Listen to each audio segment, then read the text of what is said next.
برادران اہل سنت، السلام علیکم ورحمۃ اللہ تعالی وبرکاتہ۔ حامدا ومصلیا ومسلما اما بعد فاعوذ باللہ من الشیطان الرجیم، بسم اللہ الرحمن الرحیم۔ واصبر نفسک مع الذین يدعون ربهم بالغداة والعشی یریدون وجہہ ولا تعد عیناک عنہم ترید زینة الحیاة الدنیا ولا تطع من اغفلنا قلبہ عن ذکرنا واتبع ہواہ وکان امرہ فرطا۔ صدق اللہ العظیم وصدق رسولہ النبی الامین المتین الکریم، ونحن على ذلك لمن الشاہدین والشاکرین والحمد للہ رب العالمین۔ ان اللہ وملائکتہ یصلون علی النبی یا ایہا الذین آمنوا صلوا علیہ وسلموا تسلیما۔ اللہم صل علی سیدنا ومولانا محمد معدن الجود والکرم وآلہ وبارک وسلم، صلاۃ والسلام علیک یا رسول اللہ صلی اللہ تعالی علیہ وسلم۔ کام وہ لے لیجئے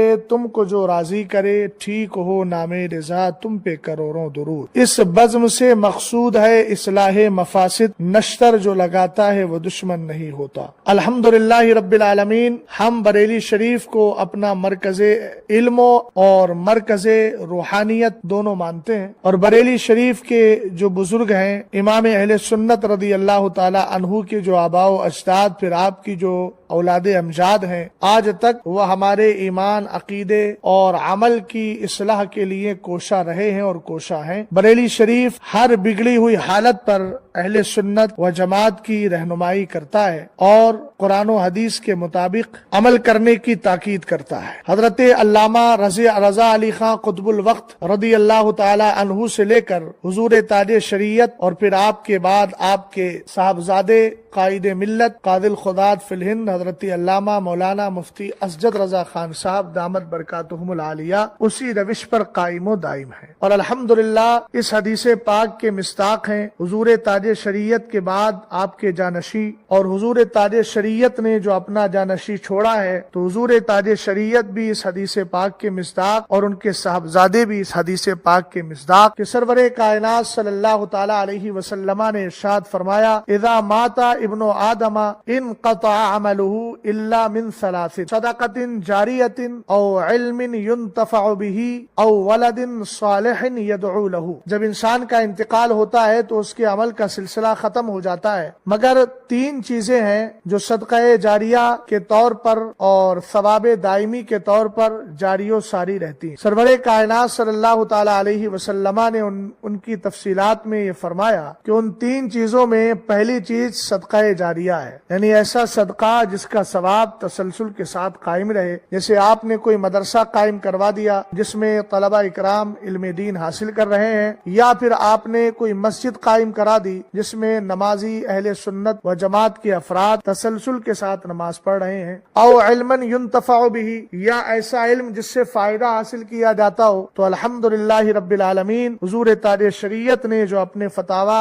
اور اپنی جو تعلیمات مسلک اعلی حضرت کی روشنی میں ہیں ان کو ورثہ کے وراثت کے طور پر اپنے صاحبزادے حضور قائد ملت کو عطا فرمائی، اور الحمدللہ وہ اسی روش پر قائم اور اسی امانت کو زندہ رکھے ہوئے ہیں۔ او ولد صالح یدعو له، اور نیک اولاد جو اپنے والد کے لیے دعائے مغفرت کرے۔ الحمدللہ رب العالمین اس پر بھی آپ کا عمل ہے۔ الحمدللہ ہم جس قائد کے زیر کرم زندگی گزار رہے ہیں وہ ہمیں غلط راہ کی طرف نہیں بلکہ راہ راست اور رائے حق کی جانب رہنمائی کرتا ہوا نظر آتا ہے۔ مگر ہندوستان میں بہت ساری خانقاہیں اور بہت سارے ایسے افراد ہیں کہ جن کے باپ صوفی یا پیر بننے کا دعویٰ کرتے تھے، اب اگر حقیقت میں وہ صوفی تھے تو وہ بیچارے اپنی صحیح نسل اور صحیح اولاد سے محروم رہے، اور اگر وہ حقیقت میں صوفی نہیں تھے وہ بھی مذہب و مسلک کے لیے نقصان پہنچانے والے اور مسلک اعلی حضرت کی مخالفت کرنے والے تھے، تو ان پر بھی تف ہے اور ان کی اولاد پر ان سے زیادہ تف ہے۔ میں بات کر رہا ہوں صبح شام مرکز اہل سنت کو گالی گلوچ دینے والے اور منہ بھر کر کوسنے والے مولوی جہانگیر اشرفی کی۔ نام لینا نہیں چاہ رہا تھا اور میں ایسے گمنام لوگوں کو منہ لگانا بھی اپنے لیے بہتر نہیں سمجھتا، مگر چونکہ بات مذہب و مسلک کی ہے اور بات دین کی ہے، اس لیے خاموش رہنا بھی قطعاً درست نہیں۔ یہ وہی جناب ہیں جو کبھی سواد اعظم جماعت اہل سنت کے پاکیزہ افراد جو خود کو پہچان کے لیے بریلوی کہتے ہیں اور امام اہل سنت اعلی حضرت رضی اللہ تعالی عنہ کی تعلیمات پر عمل کرتے ہیں، یہ جناب ان کو اپنی زبان میں دنیا کا سب سے بڑا گستاخ بکتے ہیں، گستاخ رسول مانتے ہیں۔ شاید ان کے نزدیک ہم اہل سنت سواد اعظم مسلک اعلی حضرت کے پیروکار حضرات کی سب سے بڑی گستاخی یہ ہے کہ ہم یہ عقیدہ رکھتے ہیں وہی رب ہے جس نے تجھ کو ہمتن کرم بنایا، ہمیں بھیک مانگنے کو تیرا آستہ بتایا۔ شاید ہمارا جرم اور ہماری گستاخی ان کے نزدیک یہ ہے کہ ہم کہتے ہیں اور کوئی غیب کیا تم سے نیہا ہو بھلا، جب نہ خدا ہی چھپا تم پہ کروڑوں درود۔ شاید ہماری گستاخی ان کے نزدیک یہ ہے کہ ہم یہ کہتے ہیں لا ورب العرش، جس کو جو ملا ان سے ملا، بٹتی ہے کونین میں نعمت رسول اللہ کی۔ شاید ہماری گستاخی یہ ہے کہ ہم یہ کہتے ہیں خلق سے اولیاء، اولیاء سے رسول اور رسولوں سے اعلیٰ ہمارا نبی۔ شاید ہماری گستاخی یہ ہے کہ ہم یہ کہتے ہیں تیرے ٹکڑوں پہ پلے غیر کی ٹھوکر پہ نہ ڈال، جھڑکیاں کھائیں کہاں چھوڑ کے صدقہ تیرا۔ شاید ہماری گستاخی اور ہمارا سب سے بڑا گستاخ ہونا ان کے نزدیک اس وجہ سے ہے کہ ہم یہ عقیدہ رکھتے ہیں کہ کھاتے ہیں تیرے در کا، پیتے ہیں تیرے در کا، پانی ہے تیرا پانی، دانا ہے تیرا دانا، اور ساتھ ہی ہم یہ عقیدہ رکھتے ہیں کہ سرکار قبر میں تشریف لائیں گے، آپ کی اطلاعات کو دیکھا جان دی، قبر میں پہنچا تو دیکھا آپ ہیں۔ بہرحال یہ ان کا جنون اور ان کا پاگل پن ہے جو جماعت اہل سنت کی ایک بڑی تعداد جو مذہب اہل سنت المعروف مسلک اعلی حضرت کو ماننے والے افراد پر گستاخ رسول ہونے کا معاذ اللہ رب العالمین جھوٹا فتویٰ دیتے ہیں۔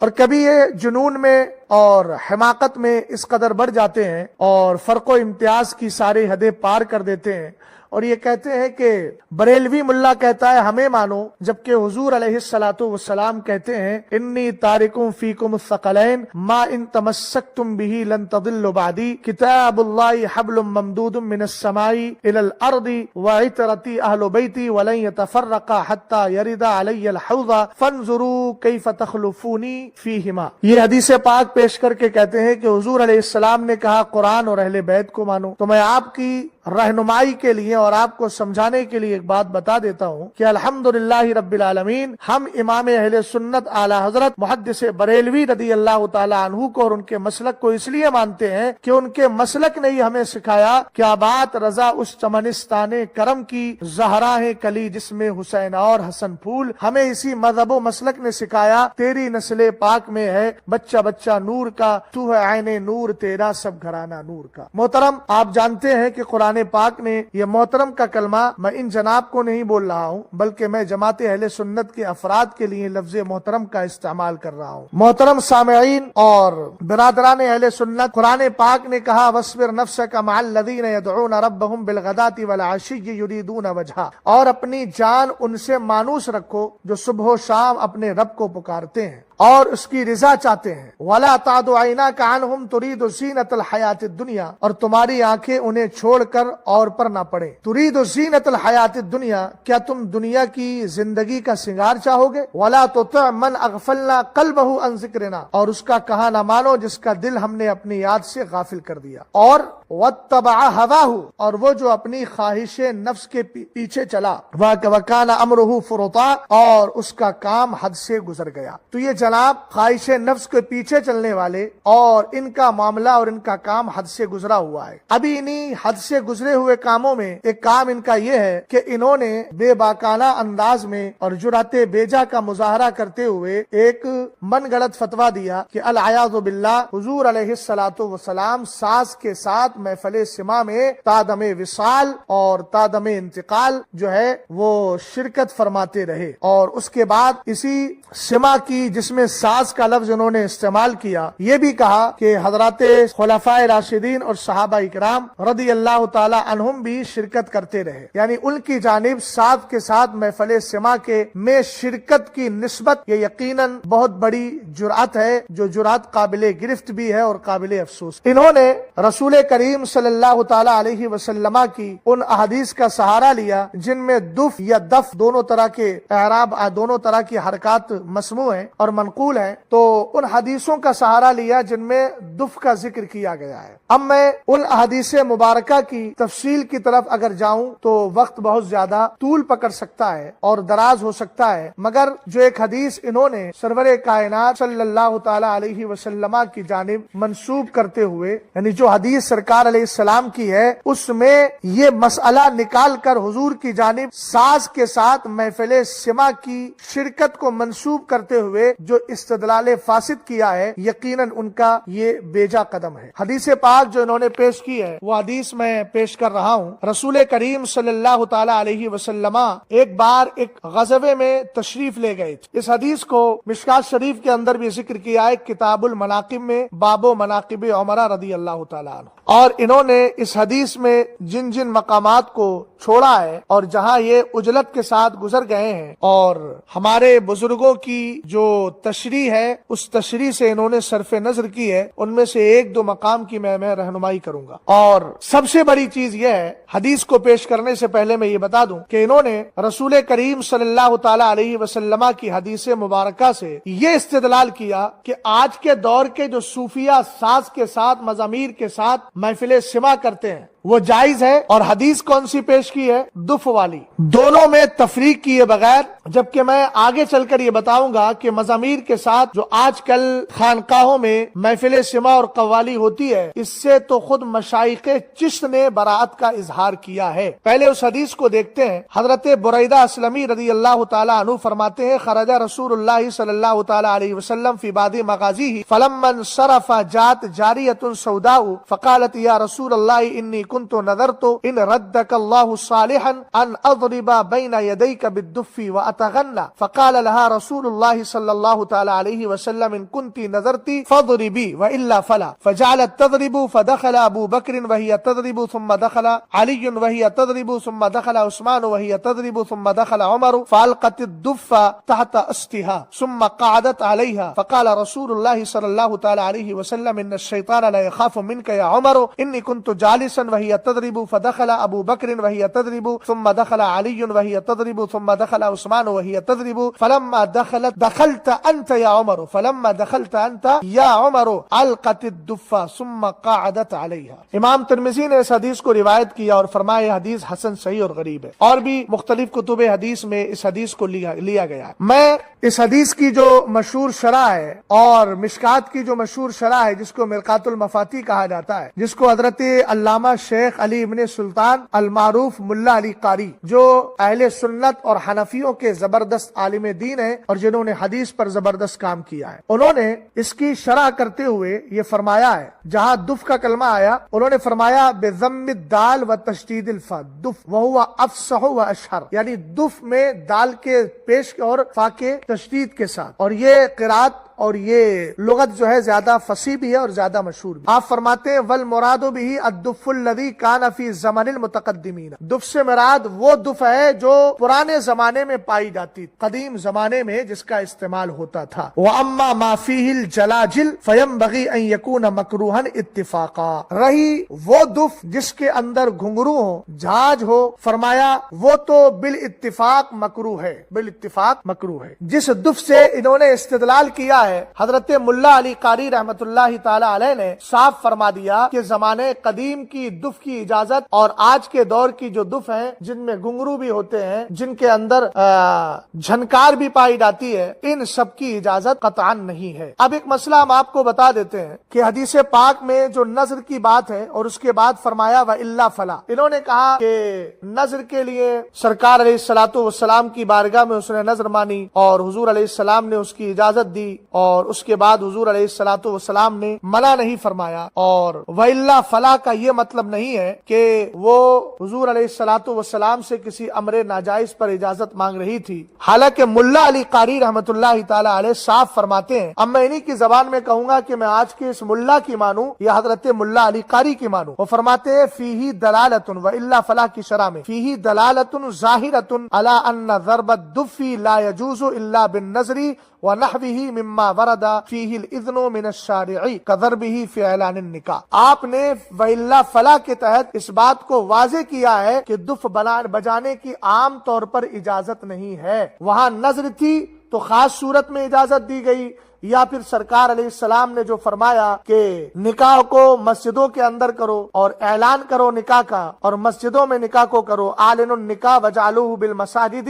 واضربوا بالدفوف. تو اعلان کی صورت میں سرکار علیہ السلام نے دف کی جو اجازت دی ہے، اور آپ استدلال کر رہے ہیں عام صورتوں میں، وہ بھی آج کے دور کی جو محافل ہیں جن کے اندر حرام کا بہت زیادہ ارتکاب ہوتا ہے. تو حدیث پاک سے اس طرح کا استدلال کرنا اور ایک خاص صورت سے مطلق پر اور مطلق حال کے لیے، عام حالات کے لیے استدلال کرنا یقیناً یہ تمہاری جرات بیجا ہے. اب ہم آپ کو یہ بتاتے چلیں احباب اہل سنت کو کہ دف بجانے کے لیے کچھ شرطیں رکھی گئی ہیں، مطلقاً اس کی اجازت نہیں دی گئی. ان شرائط کا پاس و لحاظ رکھنا یہ ہماری شرع شریف کے اندر ہمارے لیے لازم و ضروری قرار دیا گیا ہے. دف بجانے کے لیے چند شرطیں ہیں. پہلی شرط کیا ہے؟ دف بالکل سادہ ہو. سادہ کا مطلب اس میں گھنگرو وغیرہ، جھنکار یا جھاج وغیرہ نہ ہو. دوسری شرط یہ لگائی گئی ہے کہ دف کی آواز میں ڈھول کی طرح گونج نہ ہو. تیسری شرط یہ ہے کہ اس دف کے ساتھ رقص و سرور اور گانا نہ ہو. چوتھی شرط یہ ہے کہ اس کے ساتھ ساز اور گھنگرو نہ ہو. پانچویں شرط یہ ہے کہ بجانے والی صرف نابالغ بچیاں ہوں.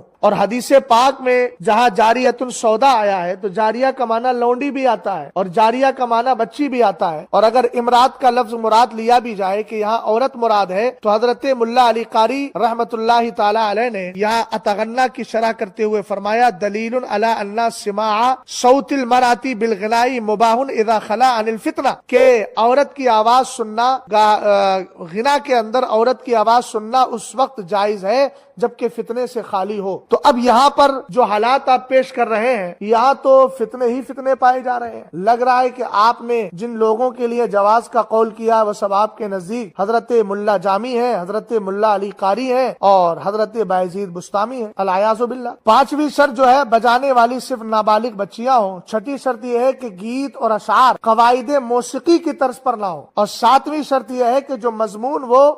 پیش کر رہی ہے وہ خلاف شرع نہ ہو. تو پہلی بات یہ ہے کہ جس دف کی حدیثوں سے انہوں نے استدلال کیا ہے وہ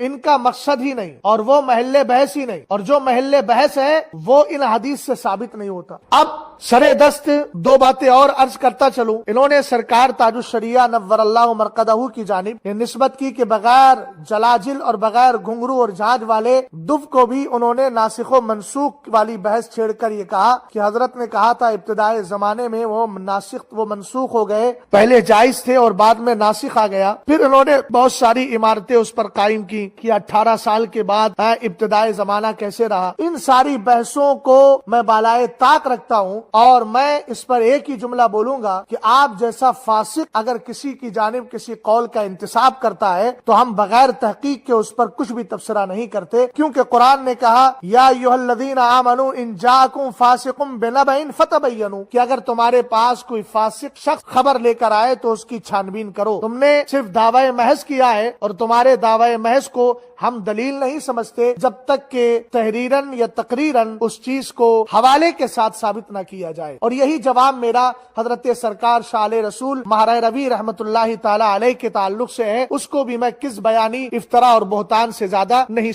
سمجھتا. کیوں؟ اس لیے کہ ہمیں معلوم ہے یہ بزرگان دین شرع شریف کے مطابق ہی عمل کیا کرتے تھے. اب آئیے میں آپ کے سامنے مشائخ چشت کے حوالے سے یہ بات بتاتا چلوں کہ دور حاضر میں جو بھی مزامیر کے ساتھ محفل سماع منعقد کی جا رہی ہیں ان کی مشائخ چشت کے اعتبار سے بھی اجازت نہیں ہے. اور مصطفیٰ کریم صلی اللہ تعالی علیہ وسلم یا اکابر صحابہ یا تابعین اور ائمہ مجتہدین یا مشائخ طریقت کی جانب ان سب کی نسبت کرنا یہ بڑی گستاخی ہے، اور یہ اللہ اور اس کے رسول اور صحابہ اکرام اور بعد والے تابعین اور بزرگان دین پر جھوٹ باندھنا ہے. آپ جانتے ہیں کہ حضرت سرکار سیدنا خواجہ نظام الدین اولیاء اور سرکار سیدنا بابا فرید الدین گنج شکر رحمت اللہ تعالی علیہ یہ مشائخ چشت نشست کی عظیم ہستیوں کا ایک گروہ ہے۔ حضرت بابا فرید الدین گنجشکر رحمت اللہ تعالی علیہ کے ایک مرید ہیں جن کا نام حضرت سرکار سیدنا مولانا محمد ابن مبارک ابن محمد علوی کرمانی، اور یہ خلیفہ ہے سرکار سیدنا محبوب الہی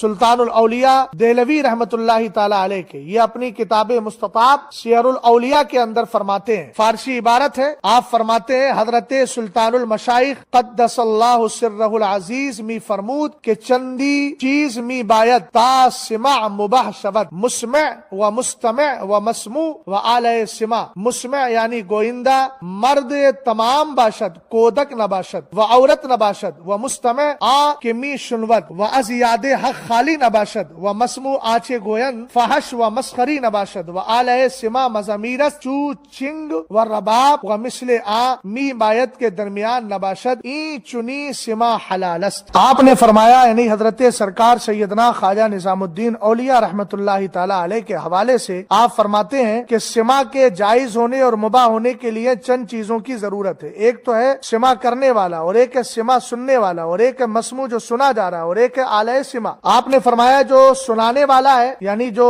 اشعار پڑھنے والا ہے اس کے لیے قید لگائی کہ وہ مرد کامل ہو۔ دوسری بات یہ فرمائی کہ وہ بچہ نہ ہو، عورت نہ ہو، اور جو سن رہا ہے تو سننے والا حق کی یاد سے خالی نہ ہو، یعنی وہ صرف مزے کے لیے سن رہا ہے جیسے آج کل کا حال ہے۔ دوسری بات جو کچھ سنا جا رہا ہے وہ فحش گوئی نہ ہو، مسخرہ پن نہ ہو، اور آج کیا ہے رہنے دے کھل گیا راز، بندہ بھی تھی خدا بھی تو معاذ اللہ۔ کوئی کہتا ہے مٹ گئی نسل امیر شام ہے، حضرت امیر معاویہ رضی اللہ تعالیٰ عنہ پہ انگلی اٹھا رہا ہے۔ اور اس کے بعد فرمایا کہ آلہ سما جو مضامین ہیں ان کے تعلق سے جیسے ستار ہے، سارنگی ہے، فرمایا یہ سب کے سب محفل سما کے بیچ نہیں ہونا چاہیے، وہ مثل عام عبایت کے درمیان نہ باشد، قید لگائی آپ۔ اور خود آپ نے ایک مقام پر فرمایا، اسی کتاب میں انہی کے حوالے سے ہے کہ حضرت سلطان المشائخ فرمود من منع کردہ ام کے مضامیر و محرمات درمیان نہ باشد۔ آپ نے فرمایا ہے کہ میں خود منع کر چکا ہوں کہ مضامیر اور حرام چیزیں سما کے درمیان نہیں ہونا چاہیے۔ تو سرکار علیہ السلام کی حدیث کو پیش کر کے ان حرام چیزوں کے جواز کا قول کرنا اور آج کے صوفیہ کے مضامیر سے بھرے ہوئے یہ محفل سما کو جائز قرار دینے کی بات کرنا، یقیناً یہ اسی حدیث پاک کی وعید میں شامل ہونا ہے کہ حضور نے فرمایا تم میں سب سے زیادہ جہنم پر جرات کرنے والا وہ ہے جو تم میں سب سے زیادہ فتویٰ دینے میں عجلت اور جلد بازی سے کام لیتا ہے۔ فوائد الفوات کے اندر خود حضرت سرکار سیدنا خواجہ نظام الدین اولیاء محبوب الہی رضی اللہ تعالیٰ عنہ کا ملفوظ شریف موجود ہے۔ آپ فرماتے ہیں مضامیر حرام ہے، اور سرور کائنات صلی اللہ تعالیٰ علیہ وسلم نے اس طرح کی بات کرنے والے جو گاجے باجے کی کے جواز پر اپنی جھوٹی علمی صلاحیت کا اظہار کرتے ہیں ان کے لیے سرکار علیہ السلام نے ایک وعید سنائی ہے جو بخاری شریف کے اندر موجود ہے۔ آپ فرماتے ہیں لَيَكُونَنَّ مِنْ أُمَّتِي أَقْوَامٌ يَسْتَحِلُّونَ الْحَرَّ وَالْحَرِيرَ، اور ایک میں ہے خَزَّ وَالْحَرِيرَ وَالْخَمْرَ وَالْمَغَازِفِ۔ سرکار علیہ السلام نے فرمایا تھا میری امت میں یقیناً ایک ایسے لوگ پیدا ہوں گے یستحلون الخز، جو ریشم کو، اور حریر یہ بھی ریشم ہے، اور شراب اور آلات لہو و لعب یعنی گانے بجانے کو جائز قرار دیں گے۔ یہ حدیث متصل بھی ہے اور اس حدیث کے اندر کوئی بھی طعن موجود نہیں ہے۔ خود حضرت سرکار سیدنا محبوب الہی رضی اللہ تعالیٰ عنہ نے کشف القنا عن اصول السماع کے نام سے ایک کتاب لکھنے کا حکم دیا تھا اپنے خلیفہ حضرت مولانا فخر الدین زواری رحمت اللہ تعالیٰ علیہ کو۔ انہوں نے خود فرمایا اسی کے اندر اما سماع مشایخنا فبریء عن هذه التهمة وهو مجرد صوت القوال مع الاشعار المشعرة من کمال صنعت اللہ تبارک و تعالی۔ آپ نے فرمایا کہ ہمارے مشائخ کرام رضی اللہ تعالیٰ عنہم کا سماع اس تہمت مضامیر سے مبرہ ہے، وہ تو صرف قوال کی آواز ہے ان اشعار کے ساتھ جو اللہ تعالیٰ کی صنعت کمال صنعت کو بتاتے ہیں، اور وہ اشعار جو ہمیں اللہ کی کمال صنعت پر مطلع کرتے ہیں۔ اب چلتے چلتے اپنے امام اہل سنت اعلیٰ حضرت محدث بریلوی رضی اللہ تعالی